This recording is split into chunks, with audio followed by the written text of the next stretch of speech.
आप दे दो ना साइड को थल्ले कर दो यार।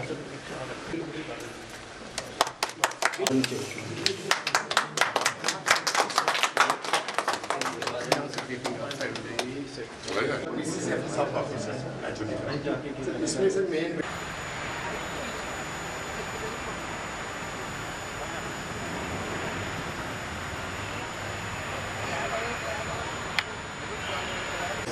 आप सबसे निवेदन है कि राष्ट्रगान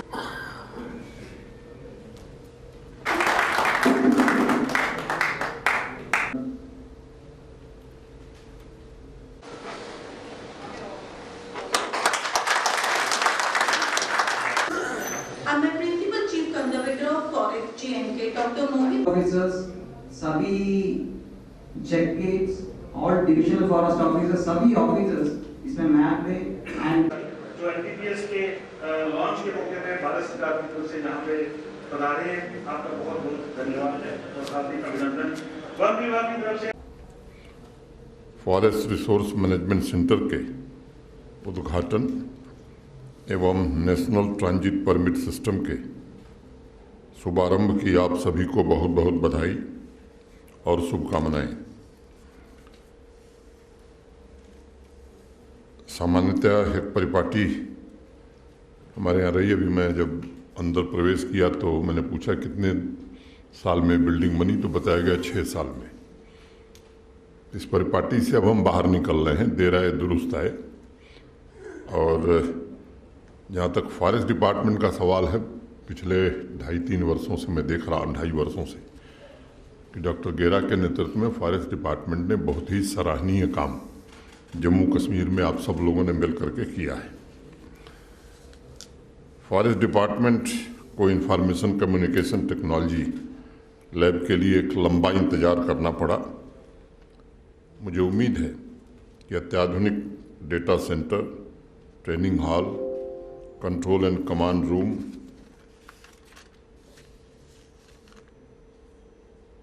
इत्यादि संसाधन फॉरेस्ट मैनेजमेंट तथा प्रोटेक्शन में नई तकनीक के इस्तेमाल के साथ एक नई कार्य संस्कृति विकसित करेंगे।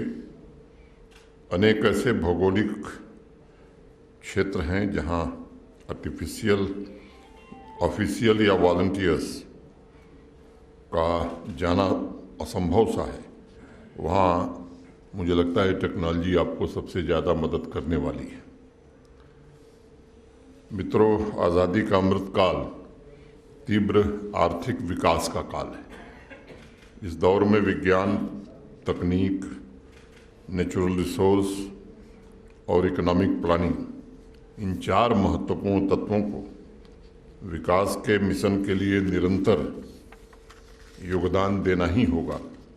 और मैं समझता हूँ कि जिस समावेशी विकास की भावना के साथ हम सब आगे बढ़ रहे हैं, वह बिना क्लाइमेट प्रोटेक्शन और फॉरेस्ट प्रोटेक्शन के संभव नहीं दिखती है। एक दौर था जब विकास की नीतियाँ बनती थीं तो फॉरेस्ट, क्लाइमेट चेंज उसमें शामिल नहीं होते थे।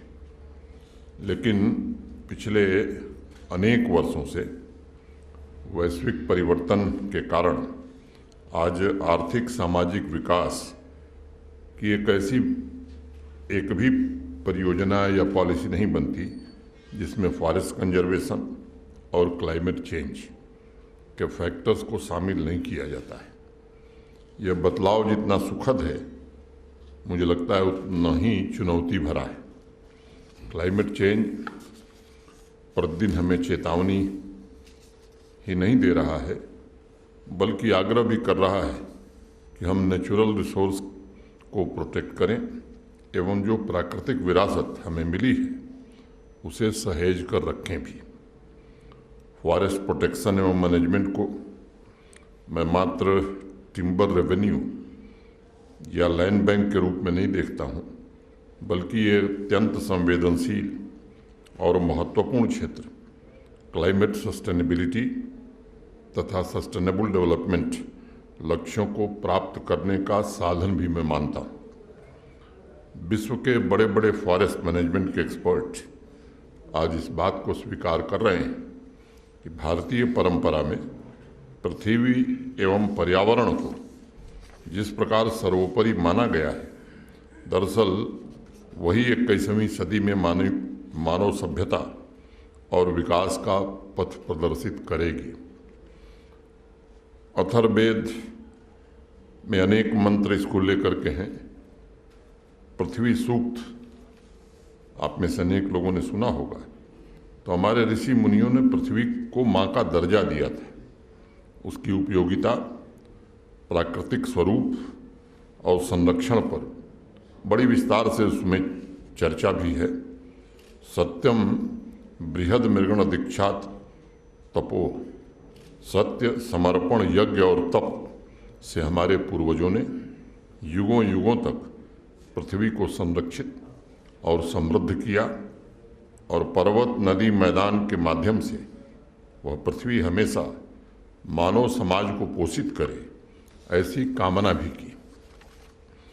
इस दृष्टि से अगर आप देखें तो Atharvaveda forest management, forest protection का सबसे प्राचीन ग्रंथ आपको दिखाई पड़ेगा।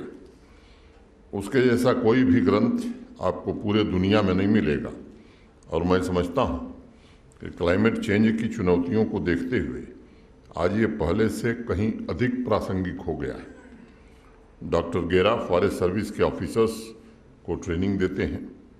उनके पढ़ाए हुए बहुत से नौजवान ऑफिसर्स आज फॉरेस्ट मैनेजमेंट में अपना योगदान भी दे रहे हैं। मेरा उनसे आग्रह होगा, पृथ्वी सूक्त पढ़ने के लिए युवा ऑफिसर्स को मुझे लगता है कि प्रेरित करने की आवश्यकता है। मुझे विश्वास है कि फॉरेस्ट मैनेजमेंट में बिजनेस मेथड और टेक्निकल फॉरेस्ट्री प्रिंसिपल्स के एप्लीकेशंस में ये उनके लिए जो सूक्त हैं वो अवश्य उपयोगी सिद्ध होंगे।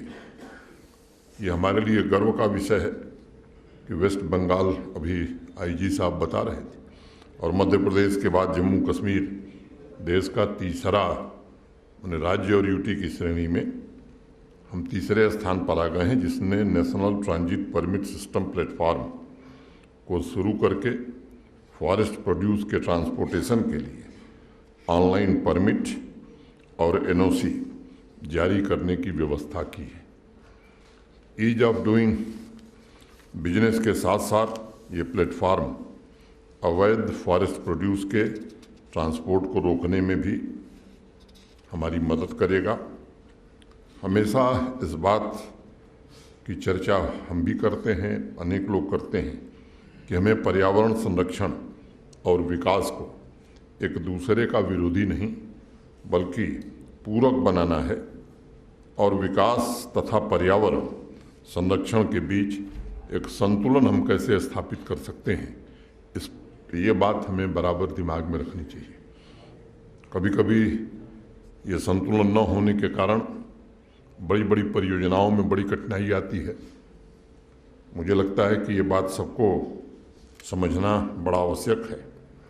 ज़्यादा से ज़्यादा टेक्निकल इंटरवेंशन के साथ व्यवस्था पारदर्शी बनाने की कोशिश हुई है, और मैं उम्मीद करता हूं कि जो लक्ष्य है उसे हम प्राप्त करेंगे।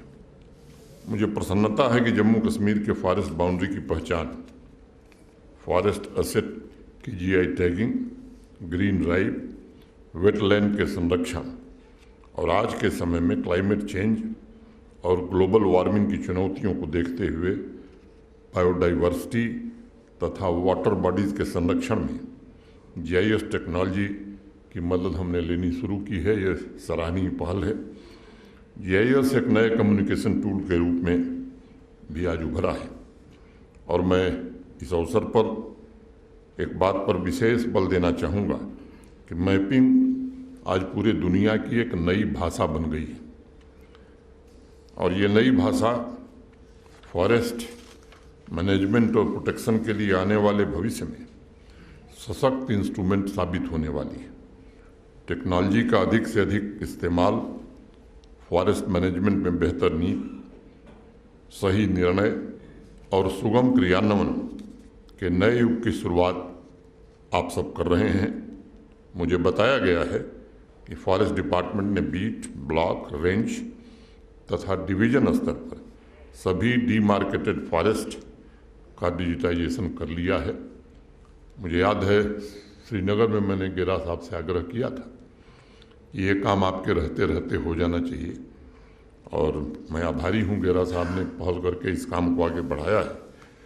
जीआईएस मैपिंग तथा ग्राउंड बेस्ड डिजिटाइजेशन की मदद से फॉरेस्ट डिपार्टमेंट की सबसे बड़ी समस्या जो इंक्रोचमेंट की है उससे आप निपट सकते हैं। आज हम इस अवसर का लाभ उठाते हुए 2-3 आग्रह हम आपसे करना चाहेंगे। मुझे लगता है कि फॉरेस्ट डिपार्टमेंट को 10 पॉइंट का एक नया विजन डॉक्यूमेंट आने वाले दिनों में हमें करना है, ये बनाने की ज़रूरत है, जो समाज के साथ एक एमओयू की तरह काम कर सके। 3 बातें मेरे समझ में आ रही हैं। पर्यावरण और सामाजिक आवश्यकताओं की पूर्ति के साथ फॉरेस्ट प्रोटेक्शन, एम्प्लॉयमेंट जनरेशन, उस दिशा में हमने काफ़ी प्रगति की है, लेकिन हमें लंबा रास्ता तय करना है, और ग्रामीण समृद्धि। ये अगर 3 बातें हम ध्यान में रखते हैं, बाकी 7 पॉइंट आप सब मिलकर तय कर सकते हैं कि और कौन से 7 पॉइंट होंगे जिनसे ये 3 लक्ष्य हम प्राप्त कर सकते हैं। तो मुझे लगता है कि आने वाले दिनों में हमारी साख सामान्य आदमी के बीच में जम्मू कश्मीर के और बेहतर होगी। जम्मू कश्मीर ग्रीन ड्राइव जो पिछले दिनों चलाया है, देश के सफलतम अभियानों में से रहा है, और लगभग 55% से अधिक ग्रीन कवर के साथ जम्मू कश्मीर ने पर्यावरण संरक्षण में अभूतपूर्व काम किया है। इसके अतिरिक्त नेचुरल रिसोर्स को संरक्षित रखते हुए हमें इस क्षेत्र में रोजगार की संभावनाओं को कैसे विकसित किया जाए, ये इस पर विचार करने की आवश्यकता है। मुझे याद है कि केंद्र सरकार ने 2020 में नगर वन योजना शुरू की थी। तब जम्मू कश्मीर में 2 प्रपोजल्स को मंजूरी दी गई थी। जिला स्तर पर क्या हम इस तरह की योजना बना सकते हैं? ग्रीन कवर बढ़ाने के साथ साथ रोजगार और कमाई का भी साधन ये बन सकता है क्या? इसके लिए देश के अलग अलग हिस्सों में, जैसे पुणे और आंध्र प्रदेश में जिला स्तर पर इसको इम्प्लीमेंट किया जा रहा है। उन योजनाओं का अध्ययन करना और उन योजनाओं को कैसे हम जम्मू कश्मीर में ज़मीन पर उतार सकते हैं, इसके बारे में सोचना, ये मेरा निवेदन होगा। मित्रों, ये सच है कि जितने फॉरेस्ट को हमारी ज़रूरत है उससे कहीं ज़्यादा जितना फॉरेस्ट को हमारी ज़रूरत है, कहीं ज़्यादा हमें फॉरेस्ट की आवश्यकता है। और इस लक्ष्य को स्वीकार करते हुए क्या हम अपने ग्रीन ड्राइव में ऐसी संपदा की वृद्धि कर सकते हैं जो प्रत्यक्ष और अप्रत्यक्ष रूप से लोगों को रोजगार उपलब्ध करावे। पिछले 2-2.5 वर्षों से इस बात पर काफ़ी गेरा साहब और उनकी टीम ने बल दिया है। हमें उन प्रजातियों पर विशेष रूप से ध्यान देने की आवश्यकता है जो सीधे रोजगार उपलब्ध करा सकती हैं। जम्मू कश्मीर में ऐसी अनेक प्रजातियां थीं जिनका किसी ज़माने में बड़े पैमाने पर व्यवसाय होता था। अगरबत्ती के लिए जम्मू कश्मीर के कोट रूट प्लांट का चीन तक निर्यात किया जाता था। मैं समझता हूं कि भविष्य की तरफ कदम बढ़ाने के लिए अतीत की तरफ देखना ये बड़ा आवश्यक होता है, और ये बेहतर ऑप्शन हमें उपलब्ध कराता है। फॉरेस्ट बेस्ड लाइवलीहुड के लिए सेल्फ हेल्प ग्रुप के स्केल को बढ़ाने की आवश्यकता महसूस की जा रही है।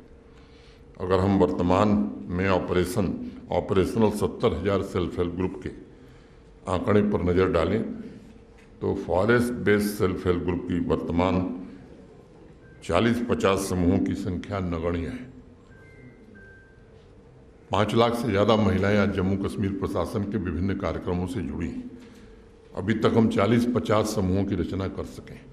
मेरा आप सबसे आग्रह होगा, निवेदन होगा कि आने वाले दिनों में एक अभियान चला करके हमें महिलाओं को, बहनों को जोड़ने की आवश्यकता है और इसको रीइन्वेंट करने की आवश्यकता है।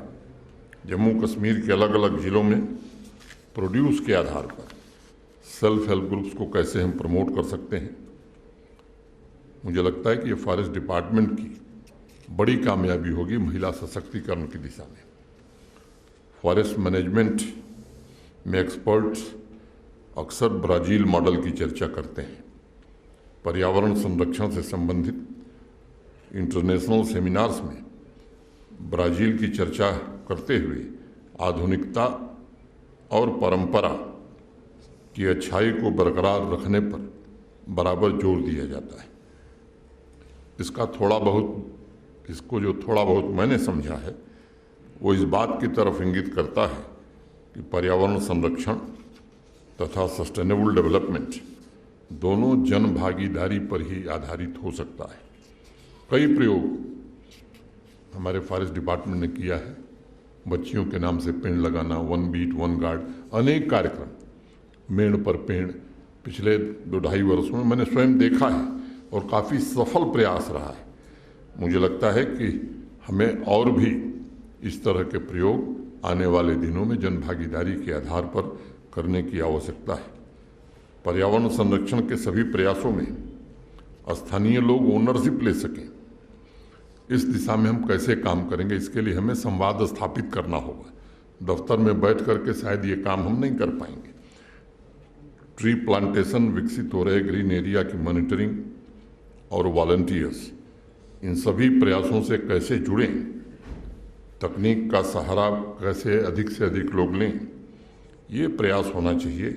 ग्रीन जम्मू कश्मीर ड्राइव से ज़्यादा वॉलंटियर्स अगर हम जोड़ पाए, पर्यावरण संरक्षण के संबंध में समाज के ऊपरी स्तर से लेकर निचले स्तर तक चेतना अगर विकसित हम कर पाए तो एक बड़ा योगदान हमारा होगा। समाज का हर एक नागरिक ग्रीन वॉरियर के रूप में काम करे ताकि भविष्य की एक और बड़ी चुनौती क्लाइमेट माइग्रेशन को समाज से दूर किया जा सके। आप सब जानते हैं दक्षिण अफ्रीका का एक्वाडोर विश्व का अकेला देश है जिसने 2018 में अपने संविधान में परिवर्तन करते हुए प्रकृति को लिविंग एंटिटी का दर्जा दे दिया। सदियों तक यह अनौपचारिक रूप से भारत की परंपरा का हिस्सा था और नदियों, पेड़ की पूजा के बिना कोई भी महत्वपूर्ण आयोजन हमारे यहाँ संपन्न नहीं होता था। इक्वाडोर ने इसे कानूनी आवरण दिया और उसके बाद से हमारे देश में भी माननीय न्यायालयों तथा लीगल मामलों के जानकार इस बात पर अपनी राय देते रहे हैं। समाज को उसी परंपरा पर वापस जाकर प्रकृति के समस्त रूपों को इंसान का दर्जा देना होगा। प्रकृति हमें एकता के सूत्र में बांधती है। हमें कोई न कोई योजना बना करके अलग से स्लोगन नहीं बनाना है, हमें अलग से आंदोलन नहीं शुरू करना है, बल्कि लोगों की चेतना को ही जागृत करना है ताकि पर्यावरण संरक्षण हमारी दिनचर्या का, हमारी आदत का हिस्सा बन सके। सस्टेनेबल डेवलपमेंट और सस्टेनेबल जीवन शैली, इन दोनों के सामंजस्य से पर्यावरण के प्रति अपने दायित्व को हम कैसे पूरा करें, एक ऐसा इकोसिस्टम हम कैसे विकसित करें जिससे समाज और प्रकृति दोनों संपन्न हो। 1-2 छोटी बातें कह के, एक तो मैं बधाई दूंगा गेरा साहब को। आप सब जानते हैं श्रीनगर के डल लेक में 4 चिनार की बात बहुत होती थी, लेकिन 4 चिनार थे नहीं। मैंने गेरा साहब से आग्रह किया था कि ये 4 चिनार अब दिखना चाहिए और उस काम को गेरा साहब ने, उनकी टीम ने पूरा किया। इसके लिए मैं उन्हें बधाई देता हूँ। एक दूसरी बात, आप सब जानते हैं कि पूरे देश में फॉरेस्ट राइट एक्ट का इम्प्लीमेंटेशन बहुत पहले शुरू हो गया था। जम्मू कश्मीर में, मैं कारणों की तरफ नहीं जाता हूँ, देर से शुरू हुआ। मुझे जहाँ ये बताते हुए प्रसन्नता है कि कम्युनिटी राइट्स काफ़ी हद तक दे दिए गए, लेकिन इंडिविजुअल राइट्स अभी तक पूरे जम्मू कश्मीर में 250 लोगों को दिए गए। ये अच्छी स्थिति नहीं है। जब कानून है, देश में प्राविधान है, मैं नहीं कहता किसी गलत आदमी को दिया जाए, लेकिन सही लोगों के अभ्यावेदन एप्लीकेशंस को ये रिजेक्ट करने की आदत कृपा करके बंद करिए। इस विषय को मैं बहुत गंभीरता से कर रहा हूँ। मैंने गेरा साहब से मंच पर निवेदन किया है कि जिसका जो वाजिब हक है, कोई भी सरकार, कोई भी प्रशासन समाज में जो कमज़ोर लोग हैं उनके लिए काम करता है, और ये उनका संवैधानिक हक है, वाजिब हक है, और इसे अगर आप देने में कोताही करेंगे तो मुझे लगता है कि ये उचित बात नहीं है। और मैं गेरा साहब से अपेक्षा रखूँगा, प्रमुख सचिव महोदय से भी मेरी अपेक्षा होगी कि जो वाजिब पात्र हैं उन्हें फॉरेस्ट राइट एक्ट मिलना चाहिए। जिसके पास घर नहीं है, इतनी कठिनाई में जीता है, क्या मानवीय संवेदना एकदम मर गई है? क्या हम इतने गैर जिम्मेदार हो गए हैं कि मानवीय संवेदनाओं का हमारे जीवन में कोई महत्व नहीं है? मैं आपसे विनम्रतापूर्वक निवेदन करता हूं, और अब आज मैं ये बात कहता हूं कि हर 2 महीने पर इसकी प्रगति की समीक्षा मैं स्वयं करूंगा, और जो लोग इसमें अवरोध पैदा करेंगे, मुझे लगता है कि उनको कई बार सोच लेना चाहिए कि अवरोध पैदा करना ये उचित नहीं है। मैं किसी से नहीं कह रहा हूँ किसी एक गलत आदमी को दीजिए, लेकिन जब उनका अधिकार है और वो अधिकार न दिया जाए जो संविधान ने दिया है, ये उचित बात नहीं है। इतनी ही बात कह के मैं एक बार पुनः फॉरेस्ट रिसोर्स मैनेजमेंट सेंटर की आप सबको हृदय से बधाई देता हूँ। मुझे विश्वास है कि फॉरेस्ट मैनेजमेंट पर्यावरण संरक्षण नीति को आधुनिक बनाने और संपूर्ण इकोलॉजी पर पड़ रहे प्रभाव के अध्ययन में ये काफ़ी महत्वपूर्ण साबित होगा। फिर से मैं आप सबके प्रति हृदय से कृतज्ञता ज्ञापित करते हुए अपनी बात में ही पूरी करता हूँ। बहुत बहुत धन्यवाद। जय हिंद। आज फॉरेस्ट रिसोर्स मैनेजमेंट सेंटर के उद्घाटन और नेशनल ट्रांजिट पास सिस्टम के शुभ आरंभ पर मैं माननीय लेफ्टिनेंट गवर्नर और सभागार में उपस्थित सभी का हृदय से स्वागत और अभिनंदन करता हूँ। हमारे वन पृथ्वी की भूमि की सतह पर लगभग 1/3 भाग कवर करते हैं और लकड़ी, ईंधन, चारे जैसी वन पर निर्भर लोगों की वास्तविक जरूरतों को पूरा करते हैं। वन जलवायु परिवर्तन को रोकने, जैव विविधता की रक्षा करने, मिट्टी के कटाव को रोकने, पानी के संरक्षण आदि में सहायक होते हैं। वन ऐसा माध्यम है, ऐसे क्षेत्रों के रूप में काम करते हैं जहाँ लोग निश्चय ही प्रकृति के रूप निकट आते हैं। ये वन प्राकृतिक फिल्टर के रूप में काम करके स्वच्छ हवा और पानी को प्रदान करते हैं। रेनफॉल पैटर्न को प्रभावित कर हमारे जलवायु को नियंत्रित करने में मददगार है। ये वन खास तौर पर हमारे जम्मू कश्मीर में आबादी के एक महत्वपूर्ण हिस्से के लिए आजीविका का भी स्रोत है। निश्चय ही वनों का सतत प्रबंधन वर्तमान और भावी पीढ़ियों के लिए समृद्धि और कल्याण